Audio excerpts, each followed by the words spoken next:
উত্তরার 11 নং সেক্টরের 18 নম্বর রোডের 7 তলা আবাসিক ভবনের 2য় তলায়।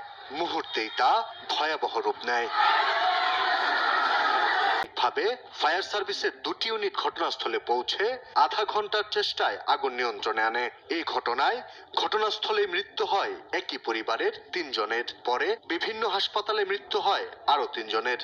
আমার ফুফাতো বোনের ছেলে, ফুফাতো বোন জামাই, যে উত্তরে আগুন লাগছে, আগুন লেগে 3 জনে মারা গেছে। ফায়ার সার্ভিসে যে লাশ ব্যাগ আমরা দেখলাম যে 4টা ব্যাগ বের করতেছে, কিন্তু এখানে শুনতেছে 3 জন, কিন্তু আমরা দেখেছি যে 4 জন বের করছে। এখন আমরা শুনতেছি যে হাসপাতালে নাকি 3 জন মারা গেছে।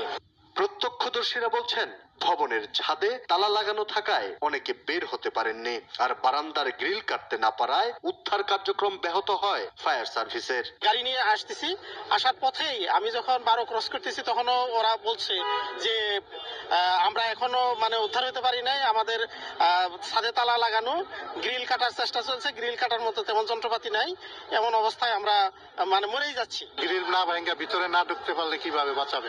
সেভ হইতো, আরো যারা দগ্ধ হয়েছে তাদেরও সেভ হইতো যদি ছাদটা খোলা থাকতো। হাতুড়তে গ্রিল ভাঙে, গ্রিলটা যদি সঠিক ভাবে ভাঙতো তাহলে এত লোক ক্ষতিগ্রস্ত হইতো না।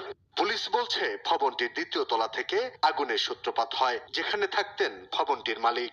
দোতলা রান্নাঘর থেকে আগুনের সূত্রপাত হয়েছে। সেটি বিদ্যুৎ অথবা গ্যাস যে কোনো উৎস থেকে হতে পারে।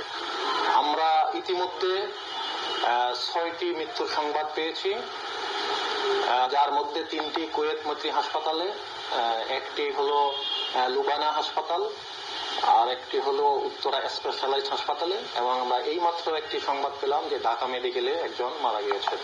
আগুন লাগার কারণ ও ক্ষয়ক্ষতির পরিমাণ এখনো নির্ধারণ করা যায়নি বলে জানিয়েছে ফায়ার সার্ভিস।